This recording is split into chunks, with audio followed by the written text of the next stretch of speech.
बिस्मिल्लाहिर्रहमानिर्रहीम। अस्सलाम वालेकुम नाजरीन, नया दिन नई खबर में खुश आमदीद। नाजरीन, पिछले दिनों से काफ़ी हलचल मची हुई है कि इसराइल हमास के सामने ढेर हो गया है और इसराइल बार बार हमास से एक ही मुतालबा कर रहा है कि हमारे जंगी कैदी छोड़ दो।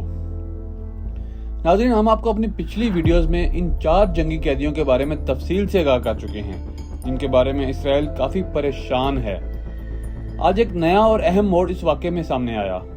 सब हैरान हैं कि हमास को इसराइल ने चारों इतराफ से घेरा हुआ है, मगर फिर भी हमास जनूबी इसराइल तक कैसे रसाई हासिल कर सकता है।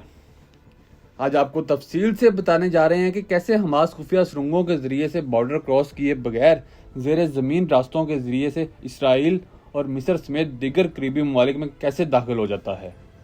इसके साथ साथ आपको बताएंगे कि हमास के हमायती ममालिक कैसे गजा तक जंगी और अशिया ज़रूरत का सामान पहुँचाते हैं।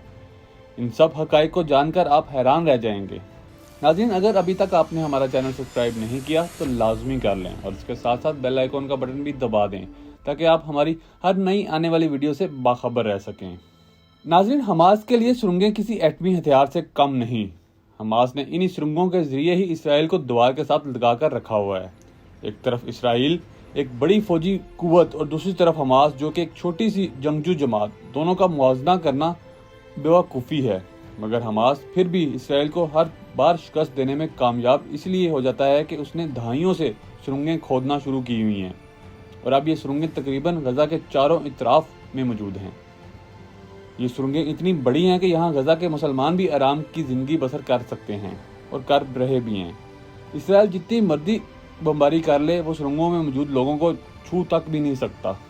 नाज़रीन, अब आपको ये बताते हैं कि हमास इसराइल के कमांडर को कैसे इसराइल की सरजमीन से उठाकर गजा ले आया और उनको कैदी बना लिया। नाज़रीन, हमास ये सारे काम सुरंगों के ज़रिए ही सर अंजाम देता है। इस सुरंगों के ज़रिए ही हमास में हर तरह की इमदाद पहुँचती है।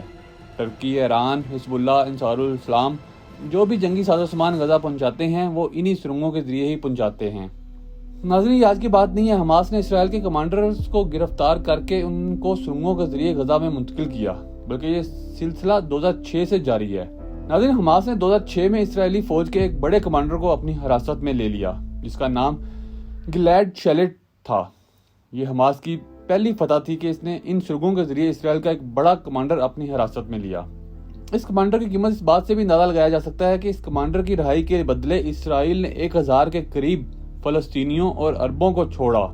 यानी कि एक तरफ इसराइल का सिर्फ एक कैदी और दूसरी तरफ हमास के 1000 कैदी। इसराइली फौज के 4 कैदियों को हिरासत में लिया और उसके बदले में भी हमास तकरीबन 5000 फलस्तीनी मुसलमानों की रिहाई चाहता है। और ये 4 इसराइली कैदी इसराइल की आर्मी के लिए रीढ़ की हड्डी हैं।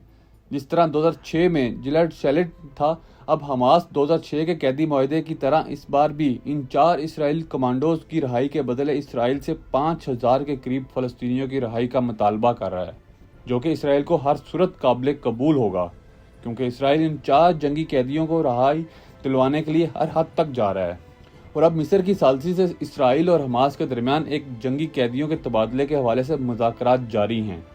इसराइल ने अपने 4 जंगी कैदियों की रिहाई के लिए मिस्र को हर तरह के इख्तियारात दे दिए हैं कि हमास को किसी भी तरह इन 4 कमांडर्स की रिहाई पर आमादा करे और इस पर हमास का हर मुतालबा मानने के लिए बिल्कुल तैयार हैं। इन 4 कैदियों के बारे में आपको जानकर पता चलेगा कि 4 कैदी क्यों इसराइल के लिए बेहद ज़रूरी हैं। नाज़रीन, ओरन शॉल ये इसराइल आर्मी का अहम रुकन समझा जाता है। इसने बड़े बड़े ऑपरेशन में हिस्सा लिया और इसराइल को फतवात दिलवाई। इसको हमास के जंगजुओं ने बड़ी ही महारत से अपनी कैद में किया। और दूसरे कैदी का नाम हार्डर गोल्डन है। ये इसराइल की ब्रिगेड जिसका नाम गिवाटी है, इसमें अहम कमांडर है। और इससे भी बड़ी बात यह है कि हार्डर गोल्डन इसराइल फौजी के साबिक चीफ ऑफ स्टाफ मोशे यालन का कज़न भी है। इसी वजह से इसराइल इनको बाजियाब करवाने की हर मुमकिन कोशिश कर रहा है। तीसरे कैदी का नाम एनवर मेंजिस्टू है। इसको भी हमास के अल-कसाम ब्रिगेड ने उठाया और अब हमास की कैद में है। ये भी इसराइल के सिविलियन फौज का अहम रुकन समझा जाता है। एनवर ने इसराइल के लिए ईरान, शाम और इराक में जाकर खुफिया ऑपरेशन किए और 2 दहाइयों से इसराइल की बका की जंग लड़ रहा है। एक और कैदी जो कि एक फ़लस्तीनी है और उसने 2008 में इसराइल की फ़ौज ज्वाइन की थी, इसका नाम हिशाम अल सैयद है। ये फ़लस्तीनी اسرائیل کے نظریات پر چل نکلا اور 2008 سے لے کر اب تک اسرائیل کی الکفیر بریگیڈ میں اہم خدمات سر انجام دے رہا ہے۔ ناظرین، یہ ہے قیدیوں کی تفصیل جس کی وجہ سے اسرائیل بے حد پریشان ہے، اور آپ کو اب ان تفصیلات کے بعد اسرائیل کی پریشانی کی وجہ کا بھی پتہ چل گیا ہوگا۔ ناظرین، اب نکتہ یہ ہے کہ حماس کیسے دوسرے ممالک میں بغیر بارڈر کراس کیے داخل ہو جاتا ہے اور کیسے وہ اپنے ہر مقاصد حاصل کر لیتا ہے۔ ناظرین، حماس نے سرنگوں کا جال اس طرح مچایا ہوا ہے کہ لوگ اس نیٹ ورک کو میٹرو کا نام دیتے ہیں۔ یہ سرنگیں غزہ کی شہری آبادی کے نیچے بہت ہی گہری کھودی گئی ہیں۔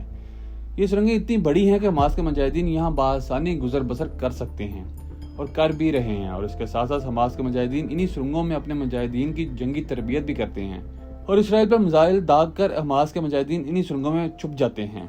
ناظرین، جیسا کہ ہم آپ کو اپنی ایک ویڈیو میں بھی بتا چکے ہیں کہ اسرائیل نے حماس کے خلاف ایک آپریشن لانچ کیا تھا جس کا نام گارڈینز آف وال رکھا گیا تھا۔ اسرائیلی فوج کے اس آپریشن کا مقصد صرف اور صرف یہی تھا کہ حماس کے سرنگوں کو تباہ کیا جائے، مگر اپنی پوری طاقت لگانے کے باوجود اسرائیل حماس کے بنائے گئے ان سرنگوں کے نیٹ ورک کو توڑنے میں بالکل ناکام رہا۔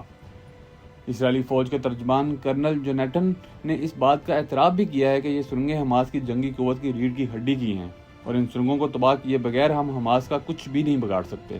اسرائیلی فوج کے ترجمان نے مزید اعتراف کیا کہ یہ سرنگیں 90 فٹ گہری ہیں جن کو تباہ کرنا ناممکن ہے۔